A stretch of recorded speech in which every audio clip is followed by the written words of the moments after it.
జగిత్యాల జిల్లా మెట్పల్లి పట్టణంలో నిర్వహించిన సమీకృత కూరగాయల మార్కెట్కు సంబంధించి నిలిచిపోయిన అభివృద్ధి పనులను వెంటనే పూర్తి చేసి మార్కెట్ను ప్రజలకు అందుబాటులోకి తీసుకురావాలని డిమాండ్ చేస్తూ భారతీయ జనతా పార్టీ ఆధ్వర్యంలో మున్సిపల్ కార్యాలయం ముందు ధర్నా నిర్వహించారు. బీజేపీ పట్టణ అధ్యక్షుడు దొనికెల నవీన్ నాయకత్వంలో నిర్వహించిన ఈ ధర్నాలో బీజేపీ నాయకులు కార్యకర్తలు పాల్గొని తమ నిరసన వ్యక్తం చేశారు.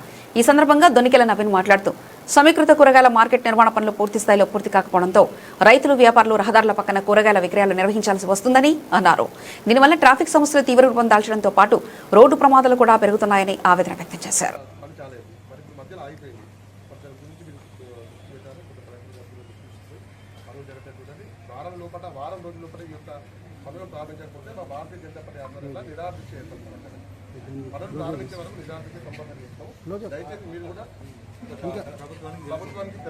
ముఖ్యమంత్రి ప్రారంభించడం వల్ల చాలా సమస్యలకు మనకు ఒక సొల్యూషన్ దొరుకుతుంది.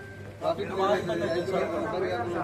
వర్షాకాలం కాబట్టి దాన్ని అందరి లోపలనే కూర్చుంటారు. మొత్తం అయిపోయింది. కింద పనులు బిల్డింగ్ రెడీ ఉంది.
సమీకృత మార్కెట్ దానికి నిధులు లేక మధ్యలోనే పనులు నిలిచిపోవడం ద్వారా సంబంధిత మార్కెట్లో కూరగాయలు కానీ విక్రయించేటువంటి రైతులు, వ్యాపారస్తులు మరి జాతీయ రహదారి వెంబడే ఇక్కడ కూరగాయలు అమ్మకాలు జరుగుతూ ఉన్నాయి. దాని ద్వారా ట్రాఫిక్ ఏర్పడి మరి అనేక రోడ్డు ప్రమాదాలకు గురవుతూ ప్రజలు ప్రాణాలకు బలి కావాల్సి వస్తుంది. కానీ ఇక్కడ ఉన్నటువంటి ప్రస్తుత ప్రభుత్వం కానీ గతంలో ఉన్న ప్రభుత్వం కానీ మరి ఇప్పటి వరకు కూడా చర్యలు తీసుకోలేదు. మరి ఇప్పుడు ఉన్నటువంటి ప్రభుత్వం వెంటనే ఆ సమీకృత మార్కెట్కు నిధులు మంజూరు చేసి ఆ సమీకృత మార్కెట్ పనులను వెంటనే ప్రారంభించాలి. ఇప్పుడు జరిగినటువంటి పనులు ఏవైతే ఉన్నాయో ఆ పనులు అన్నీ కూడా అసాంఘిక కార్యక్రమాలకు అడ్డగా మారింది. మరి అధికారులు, మున్సిపల్ అధికారులు కానీ సంబంధిత శాఖ మంత్రి కానీ ఇప్పటి వరకు కూడా పట్టించుకోకపోవడం సిగ్గుచేటు. ఇవాళ అనేక రోడ్డు ప్రమాదాలు జరుగుతూ ఉన్నావు కూడా ఇవాళ అధికారులు కళ్ళు మూసుకొని మరి ఇక్కడ విధులు నిర్వహిస్తూ ఉన్నారని చెప్పి ఇవాళ భారతీయ జనతా పార్టీ వాళ్ళ వారిని డిమాండ్ వ్యతిరేకిస్తూ ఉన్నది. ఇవాళ భారతీయ జనతా పార్టీ సీదా ప్రశ్నిస్తూ ఉన్నది. సమీకృత మార్కెట్ పనులను వెంటనే ప్రారంభించాలి. అక్కడ ఉన్నటువంటి రైతులను, వ్యాపారస్తులకు అందుబాటులో సమీకృత మార్కెట్ పనులను ప్రారంభించి ప్రజలకు అందరినీ కూడా కాపాడాలని చెప్పి భారతీయ జనతా పార్టీ డిమాండ్ చేస్తూ ఉన్నది.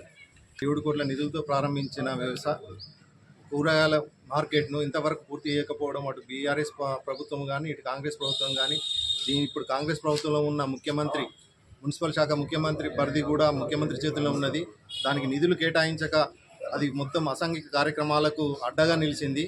దాని మీద తగిన చర్యలు తీసుకొని దానికి నిధులు కేటాయించేసి దాన్ని పూర్తి చేయాలి. అదేవిధంగా విల్లుల రోడ్ అయినా కానీ చాలా ట్రాఫిక్ జామ్ అవుతున్నది. రోడ్డు మీదనే కూరగాయలు అమ్ముకుంటున్నారు. రైతులు నానా కష్టాలు పడుతున్నారు. వచ్చేది వర్షాకాలము. ఆ వర్షాకాలంలో కూరగాయలు ఎలా అమ్ముకున్న పండించిన రైతుకు కష్టం ఉన్నది. పాత మార్కెట్లో ఒకటి సులభ్ కాంప్లెక్స్ అని పెట్టిండ్రు. దానికి వాటర్ సౌకర్యం కానీ ఏది కానీ దాని మెయింటెనెన్స్ కానీ లేదు. దాంతో అటు పోదామన్న దుర్గంధభరితమైన వ్యవస్థ ఉన్నది అక్కడ. ఈ మార్కెట్లో కూడా వెల్లుల రోడ్లో ఉన్న సులభ్ కాంప్లెక్స్ చాలా దరిద్రంగా ఉన్నది. అక్కడికి పోయి ఎలాంటి దానికి వాటర్ సప్లై కానీ ఎలాంటి చర్యలు కానీ దాని మీద లేదు. ఆ నీరు ఎటు పోతుందో తెలుస్తలేదు. చాలా ఇప్పుడు 19వ వార్డు నుంచి వచ్చే వాటర్ కూడా మా 7th వార్డులో చాలా మురికిగా తయారవుతున్నది. దానికి సరైన వాతావరణం కూడా కల్పించేసి మార్కెట్ను ప్రారంభించాలని ముఖ్యమంత్రికి విన్నవిస్తున్నాం.